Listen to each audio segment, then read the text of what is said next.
लाए और जिस समाज के मैया बाप नहीं वो दर दर की ठोकर खाए।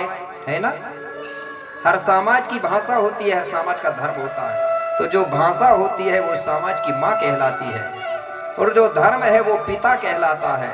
और जिस समाज का धर्म रूपी पिता नहीं होता, माँ रूपी भाषा नहीं होती, वो समाज अनाथ मानी जाती है। अनाथ मानी जाएगी ना, बिना माँ बाप की। यही हाल आज हमारे गौड़ समाज का है कि ना हम भाषा रूपी माँ को जानते हैं, ना धर्म रूपी पिता को जानते हैं थोड़ा बहुत, लेकिन दूसरी भाषा और दूसरे धर्म को ज्यादा महत्व देते और खुद के माँ बाप को कम महत्व देते हैं कि नहीं। अब ये धर की बात तो छोड़ो, ओरिजिनल बात बता रहा हूं।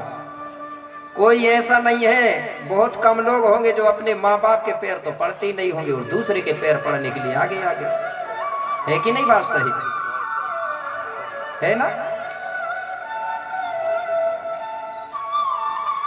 अगर सियाने लोगों को छोड़ के जिसकी उम्र 35 से कम हो, कोई हाथ उठा के बताना कोई अपने माँ बाप के पैर पड़ते होगा तो?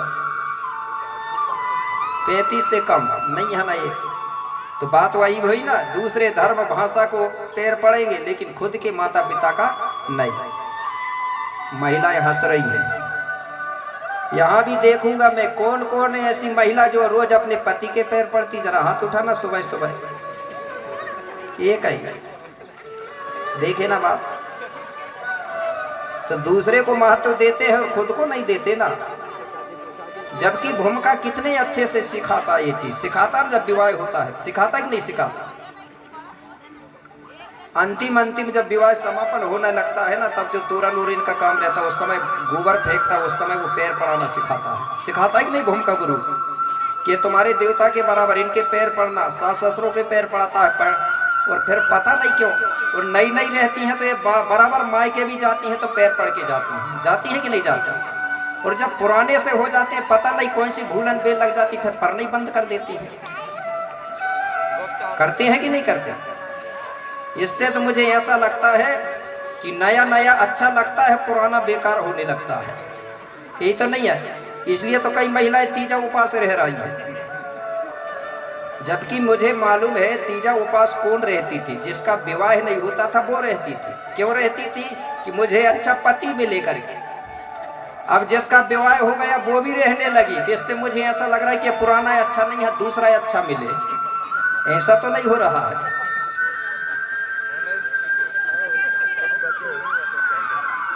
है ना। तो मेरे भाई आपको बता दूं, बाद में बात आ गई इसलिए,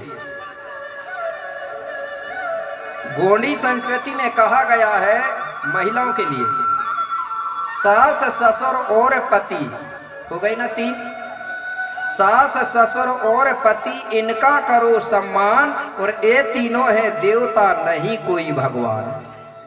और इनको छोड़ के आप कुछ भी करो, चाहे कितना ही देवी देवता की पूजा कर लो, अगर तीन आदमी प्रसन्न नहीं भाई तो कोई देवता प्रसन्न होने वाले नहीं होते। इसलिए किसी ने कहा है ना कि कर्म अगर अच्छे हैं तो किस्मत तुम्हारी दासी है, और माता पिता अगर जिंदा हैं तो वही मथुरा और काशी है। फिर भी सुनने के बाद भी फिर भी लोग भटक रहे, तो क्या करें? ठीक है ना। तो मैं बात बता रहा था गुरु की,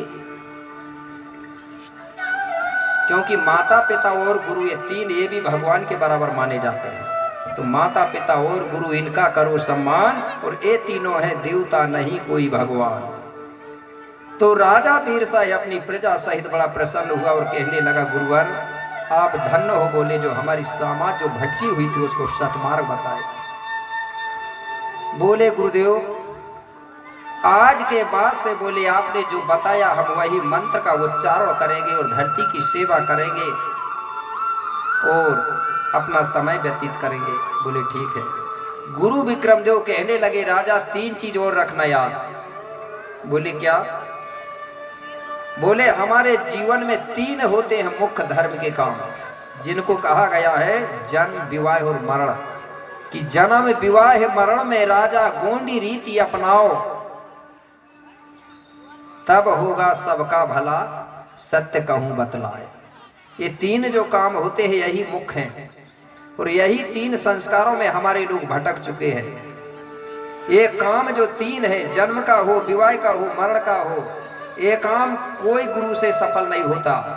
दूसरे गुरुओं से कितना भी करा लो तो संपन्न नहीं माना जाएगा।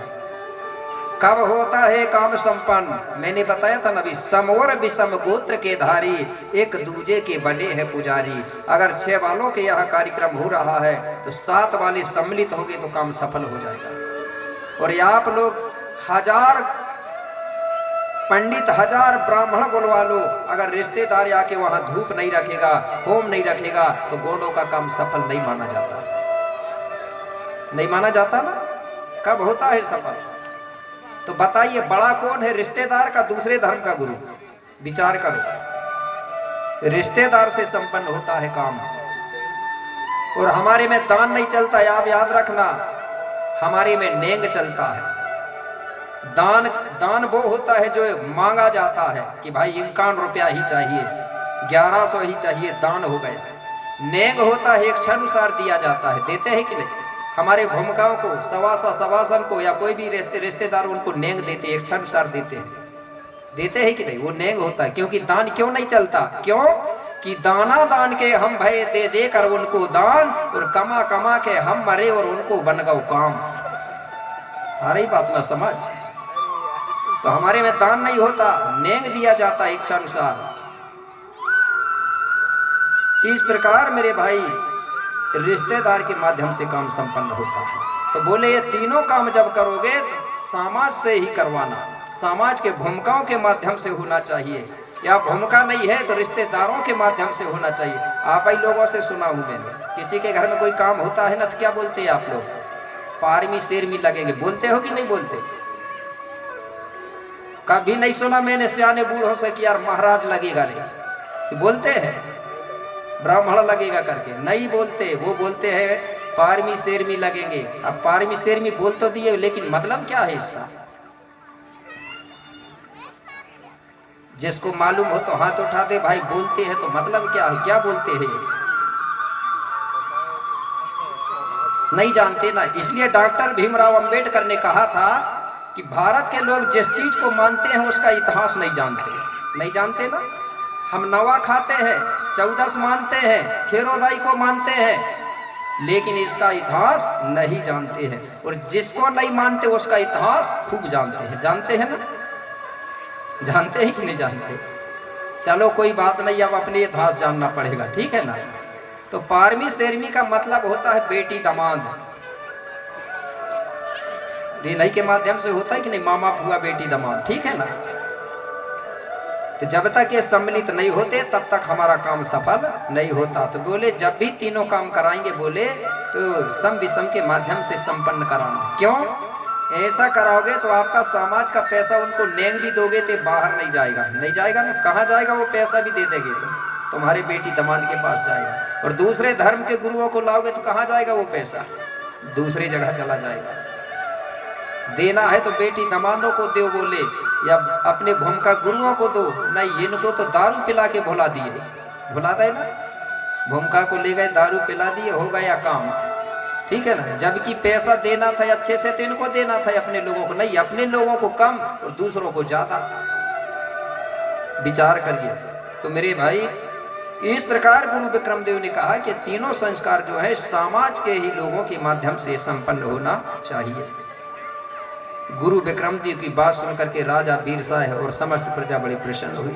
अब कहने लगे राजा, बोले गुरुदेव अब आप कृपा करके बोले वह गाथा सुनाइए। बोले जिस गाथा सुनकर हमको ये जानकारी हो सके कि हमको गोंड क्यों कहा जाता है। आता है ये गोंडवाना जीव जगत की उत्पत्ति कैसे हुई, क्योंकि हम लोग गोंड तो हैं। अगर कोई पूछने लगे कि तुम्हारा मतलब बेल वंश कहाँ से चला, तुम्हारे सबसे पहले के माता पिता कौन है, अतः ये प्रकृति का मतलब कैसे उत्पन्न हुई, या ये धरती कैसे बनी, ये धरती को किसी ने बनाया है कि नहीं बनाया है। अतः कृपा करके आप जीव जगत की उत्पत्ति की गाथा सुनाने की दया करें। तो मेरे भाई इस प्रकार से राजा बीरसाह पूछता है। तो गुरु विक्रमदेव कहने लगे, ठीक है महाराज, मैं आपको वही गाथा सुना रहा हूं। कौन सी? जीव जगत की उत्पत्ति। और बोले इसी गाथा को एक समय गौरादाई ने बोले बाबा शंभू से भी पूछा था। और इसी गाथा को एक समय कोयली कछारगढ़ पर्वत में 33 कोट देवताओं ने पहांदी पारी कुपार लिंगों से पूछा था। और बोले यही गाथा आप मुझसे पूछ रहे, कोई बात नहीं, बोली मैं आपको यही गाथा सुनाने जा रहा हूं। तो प्रिय सज्जनों, अब मैं आपको वही गाथा के तरफ ले चलूंगा, जीव जगत की उत्पत्ति, कि जीवों का जन्म, ये धरती की उत्पत्ति कैसे हुई। लेकिन इसके पहले हमारे जो ध्रुवे जी है ना, बेंजू मास्टर, वो एक छोटा सा एक गीत लेके आ जाएंगे, ठीक है। गीत के बाद फिर मैं अपनी गाथा आगे प्रारंभ करूंगा। तो ध्रुवे जी गीत गाएंगे। और अभी जो नाच रही थी ना महिलाओं ने, तो थोड़ी बहुत अपनी बचाई लाई, लेकिन भैया लोगों की तो बिल्कुल नहीं रही, पूरी गई ऐसा लग रहा। अब देख लेना भैया कि अभी भी समय है।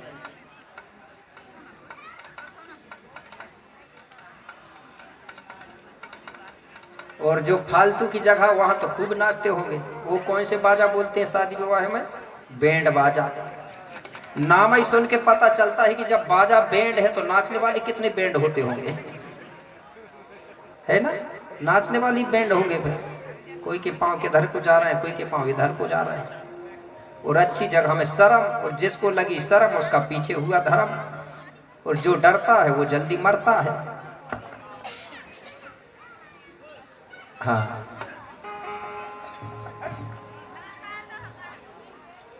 हेलो,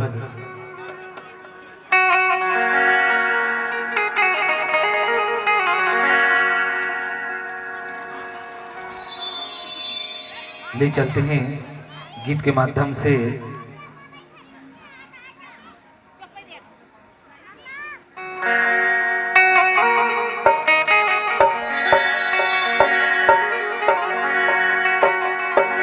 देवों में बड़े देव आप हो देवा,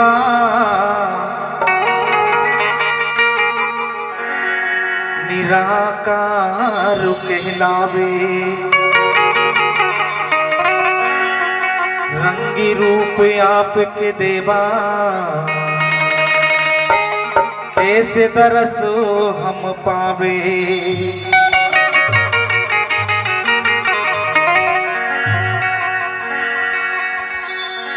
कहना है गीत के माध्यम से ले चलता हूं।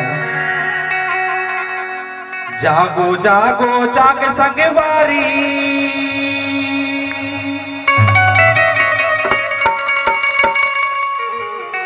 जागो जागो जाग संगवारी, गुणवाना भुइया हमारी है, हमारी है, हमारी। सतरंगी झंडा पीला गमछा गुंडवाना की चिनारी, सतरंगी झंडा पीला गमछा गुंडवाना की चिनारी। जागो जागो जाग संगवारी, जागो जागो जाग संगवारी, गुणवाना भैया हमारी है, हमारी है, हमारी। सतरंगी झंडा पीला गमछा गुंडवाना की चिनारी, सतरंगी झंडा पीला गमछा गुंडवाना की चिनारी।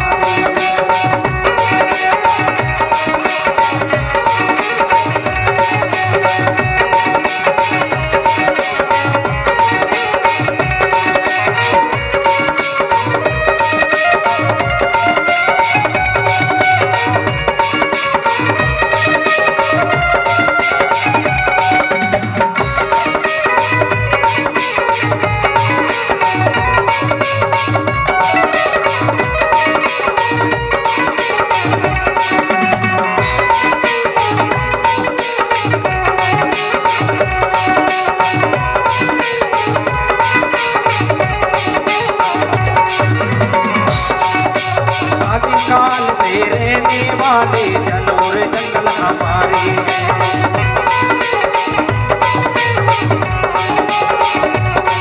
हैं, आदिकाल से रहने वाले जनौर जंगल हमारे हैं।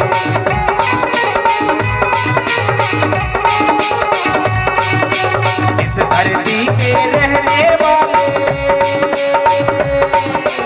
इस धरती के रहने वाले, यही तो हमारी निशानी है, निशानी है, निशानी है।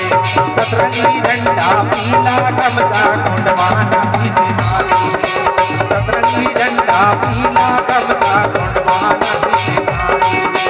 जागो जागो जाग सनेवारी, जागो जागो जाग सनेवारी, कुंडवाना भैया हमारी है, हमारी है, हमारी है। सतरंगी झंडा पीला गमछा कुंडवाना पीछे धारी है, सतरंगी झंडा पीला गमछा कुंडवाना पीछे धारी है।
यही तो हमरी नादानी रे कोया, यही तो हमरी नादानी रे।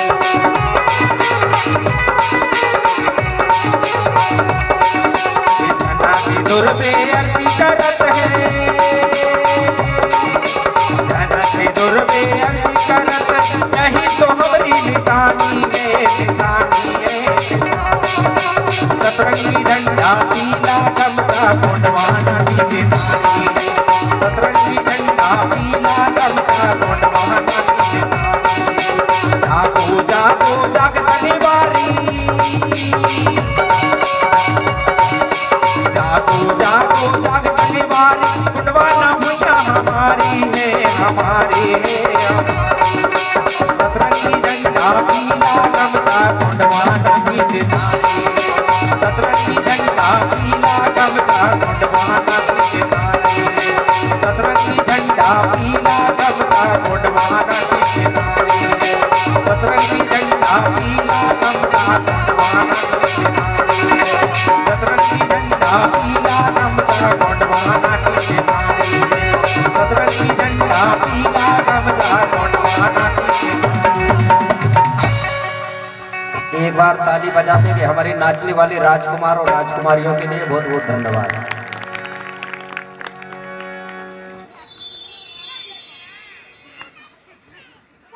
तो गीत भी सुन लिए ना। सतरंगी झंडा पीला गमछा एक गोंडवाना की चिन्हारी है। कुछ भैया लोगों की तो चिन्हारी समझ आ रही पहचान से, लेकिन कुछ लोगों की नहीं आ रही पहचान। और महिलाओं की तरफ भी कुछ महिलाओं की पहचान आ रही, कुछ महिलाओं की नहीं है। तो आज दुकान भी आ गई शायद। तो कल सबके पास गमछा होना जरूरी है, जिसके पास व्यवस्था हो, जबरदस्ती भी नहीं, ठीक है ना। हाँ, क्योंकि अच्छा लगेगा ना पीला पीला, ठीक है ना। तो चलो आपको ले चलता हूँ जीव जगत की उत्पत्ति की तरफ। तो आपको पहले बता दूं कि हर धर्म की अलग अलग ग्रंथ पढ़ोगे, अलग अलग पुराण पढ़ोगे, तो आपको ये प्रकृति जीव जगत की उत्पत्ति या धरती की उत्पत्ति के बारे में पूरी अलग अलग मिलेगा ना। शिव पुराण पढ़ोगे तो अलग मिलेगा, देवी पुराण पढ़ोगे तो अलग, भागवत पढ़ोगे तो अलग। पूरी एक जैसी बात नहीं मिलेगी ना। इसका मतलब है कि अभी तक अच्छे से इसके बारे में किसी को जानकारी नहीं होगी। सबने अपनी अपनी मत, अपनी अपनी कल्पना के अनुसार बताया। अब सभी धर्म के आधार पे तो आपने जीव जगत की उत्पत्ति के बारे में सुना, लेकिन अब मैं बताने जा रहा हूं गोंडी इतिहास के माध्यम से जिस बात को सबसे पहले बाबा शंभू ने गौरादाई को सुनाया था। तो क्या बोले बाबा शंभू? बोले ये धरती का ये धरती जब प्रकट होती थी तो कई बार फिर प्रलय हो जाती थी, फिर प्रकट होती थी, फिर प्रलय होती थी। इस प्रकार से धरती 27 बार प्रलय हो चुका है। 27 के बाद में जब धरती प्रकट हुई तब हम लोग यहाँ रह पा रहे हैं।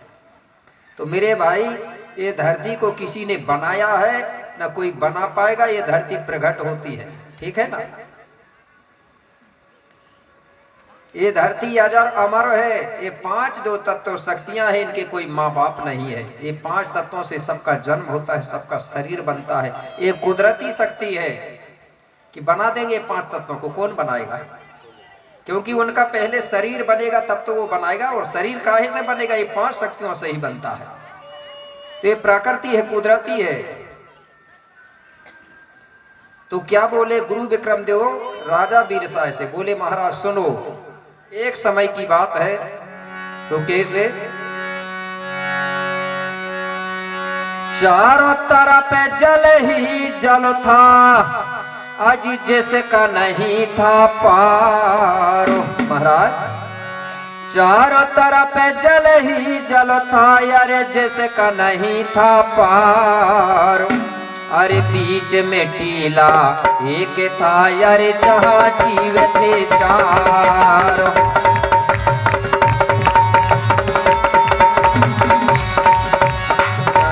टीला एक था, यार जहाँ जीव थे 4। भैया जहाँ जीव थे 4, ओ भैया जहाँ जीव थे 4। बोले महाराज सबसे पहले यहाँ कुछ नहीं दिख रहा था, सिर्फ जल ही जल दिख रहा था। जहां तक हमारी नजर जाती थी वहां तक अथाह जल ही जल भरा हुआ था। क्या हो गया?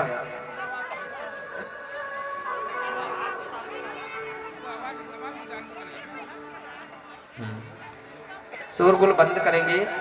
बोलिए खेरो दाईना। तो जहां तक हमारी नजर जाती थी वहां तक अथाह जल ही जल भरा दिख रहा था, और उसी जल के बीचों बीच एक टीला सा दिख रहा था। वो टीला कौन सा टीला है? आज भी वो टीला है जो प्रलय के बाद भी वो टीला कभी डूबा नहीं है।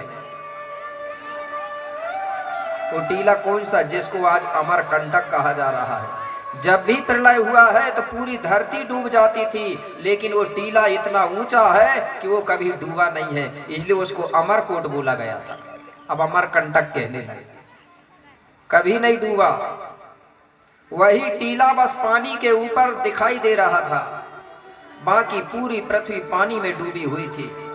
जब टीला से देखते थे तो चारों तरफ जल ही जल भरा दिखता था, और उसी टीला में मेरे भाई 2 नर्मदा के रूप में 2 जीव प्राणी जीवित थे, जिनको कहा गया है गोंडी में सल्ला और गांगरा।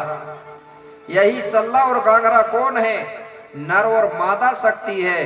फोटो बेचने वालों ने क्या किया? वही नर्मदा शक्ति का कल्पना करके क्या बना दिया? आधा शंकर जी का रूप दिखा दिए और आधा पार्वती का। क्योंकि भाई बेचने वाला कुछ भी कर सकता है ना। जे आधे आधे नहीं है, आधा आधा कोई जिंदा रहेगा क्या? विचार करो। पढ़े लिखे हैं ना अब तो। कोई विज्ञान ऐसी है आधा नर हो जाए और आधे पुरुष। ये आधे आधे नहीं थे, वहां नर मादा शक्ति थी, दाऊ दाई के रूप में शक्ति थी, जिसका कल्पना करके शंकर जी और पार्वती का फोटो बना दिया आधा आधा लोगों ने पैसा कमाने के लिए। अब 2 प्राणी जीवित थे नर्मदा, जिनको गोंडी में कहा गया है सल्ला और गांगरा। क्या है वो? सल्ला गांगरा। सल्ला यानी होता है पिता शक्ति, और गांगरा मतलब होता है मादा शक्ति, मतलब मां। अब उनके अलावा 2 जीव प्राणी और जीवित थे वहां।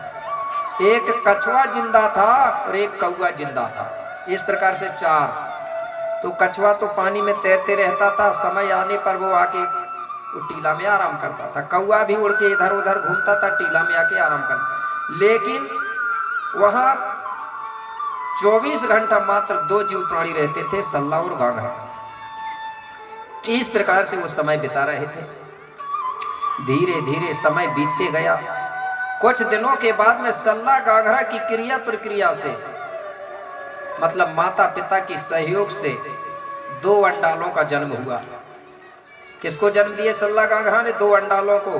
तो अंडाल का मतलब अंडा नहीं होता, अंडाल का मतलब 2 बच्चों का जन्म हुआ। 2 बच्चों का जन्म हुआ, जिनमें से एक लड़का था, एक लड़की थी। तो गोंडी में लड़का लड़की को क्या बोलते हैं जानते हैं कोई? हाथ उठाना। बस एक क्या सभी जानते हैं, लेकिन ये दिमाग काम नहीं कर रहा है आपका। टूरा टूरी बोलते हैं कि नहीं? आज भी बोलते हैं कि नहीं? ये गोंडी शब्द है टूरा टूरी, मतलब 2 टूरा टूरियों का जन्म हुआ। तो जो लड़का था उसका नाम रखा गया आंधी रावेन, और लड़की का नाम रखा गया सुकमा पेरी। अब टीला में कितने लोग हो गए? 4 हो गए ना। पहले सल्ला गांगरा उनके बेटा बेटी हुए तो 4। अब एक दिन सल्ला गांगरा कहने लगे, बोले पहले हम 2 लोग रहते थे यहाँ, 2 से 4 हो गए, 4 से 8 होंगे, 8 से 16 होंगे, 16 से 32, 32 से 64, मतलब हमारी संख्या बढ़ते जाएगी। जब हमारी संख्या बढ़ जाएगी तो ये टीला हमारे लिए छोटा पड़ जाएगा। इसलिए बोले अभी समय है, हमको कुछ ना कुछ उपाय करना पड़ेगा। एक दिन अपने बेटा बेटियों को बुलाए सल्ला गांगरा ने, कहने लगे बेटा एक काम करो, बोले ये जो जल भरा हुआ है इसमें तुम जाके भ्रमण करो, हो सकता है इसी प्रकार के और कहीं दूर टीला होंगे तो हम अपना डेरा वो टीला में भी डाल लेंगे, क्योंकि बोले कुछ दिनों के बाद में ये हमारे लिए छोटा पड़ जाएगा। पहले हम 2 लोग रहते थे तो जीवन अच्छा बीत जाता था, अब हमारी संख्या बढ़ते जा रही, हमारे लिए छोटा हो जाएगा, इसलिए और कोई टीला ढूंढना पड़ेगा। अब आंधी रावण सुकमा पेरी कहने लगे, बोले यहाँ तो अथाह जल भरा है, ये जल में हम चलेंगे कैसे? अगर चलेंगे तो डूब जाएंगे। माता पिता कहने लगे सल्ला गांगरा बेटा चिंता मत करो, अगर हमको कोई समस्या होती है तो हमारे देव शक्तियां हमको साथ देती हैं। कौन साथ देता है? देव शक्तियां। गोंडी में बोलते हैं उनको जीवा पेन। क्या बोलेंगे? जीवा पेन। जो हर गोत्रधारियों का एक एक जीवा पेन होता है, देव होता है, जीव होता है कि नहीं होता? कुमरे है ना यहाँ पर, सर जी बैठे कुमरे, इसलिए कुमरे जीवों का नाम लिया मैंने कि आज कुमरे लोगों ने अपनी चीज को जीवित रखा है। कैसे रखा है? उनको पूछेंगे तो वो कहेंगे कि हम बकरी नहीं छूते, बकरी नहीं खाते, बोलते हैं कि नहीं? तो मतलब उनका जीवा पेन क्या है? वही बकरी है, वहीं से उनको पावर मिलता है, वहीं से उनको करेंट मिलता है। तो हर गोत्रों में एक एक जीव होता है जो देव माना जाता है, उसकी हर गोत्रधारी रक्षा करता है। सबके होंगे, कोई मरकाम होता कछुआ को नहीं मानता, कोई सेही को नहीं मारता, ठीक है ना, कोई शेर को मानता है, और वही चीज हमको साथ देती है। लेकिन हम लोग अपनी जो मेन टोटम है, अपना खुद का जीव है, उसको नहीं सुमरते, हम दूसरे के यहाँ जा जाके सुमर रहे हैं, सुमर रहे हैं, जबकि ये समस्या हमारा एक हल करता है। अब जान गए ना, अगर जो जान जाए अपना जीव तो वो उसी को मिन्नत करेगा, जो अपना पेड़ को जान जाए तो अपने पेड़ को मानेगा, वही हमारे देव है। अब हमारे जीव हमारे पेड़ को छोड़ के तुम इधर उधर भटकोगे तो पराई पराई होते हैं मेरे भाई। थोड़ी देर के लिए साथ दे सकते हैं, जिंदगी भर नहीं दे सकते, ठीक है ना। और जो असली माँ बाप होते हैं वो जिंदगी भर साथ देते हैं। तो उन्होंने अपना जीवा पेन की याद किया सल्ला गांगरा ने, तो उनका जीवा पेन कौन था? वही कछुआ ही था, जो पहले से जीवित था। वो कछुआ मेरे भाई तुरंत पानी से भयंकर रूप धारण करके तैरते हुए वो टीला के पास आ गया। और जो कौआ एक और जीवित था, वो कौआ भी उड़ते उड़ते आकाश से, और वो भी टीला में आके बैठ गया। अब सल्ला गांगरा कहने लगे, बेटा बोले देखो ये कछुआ है, एक कछुआ की पीठ में तुम दोनों बैठ के आराम से भ्रमण कर सकते हो, और आज भी कर सकते हैं, कोई काल्पनिक बात नहीं, कर सकते हैं ना। अच्छा बड़ा कछुआ रहेगा तो 2 आदमी आराम से बैठ के जा सकते हैं। तो बोले ठीक है, अब क्या करता है? आंधी रावण सुकमा पेरी सबसे पहले क्या किए कि आंधी रावण सुकमाने, कि आंधी रावण सुकमा पेरी, कछुआ पर भय सवारो और मातु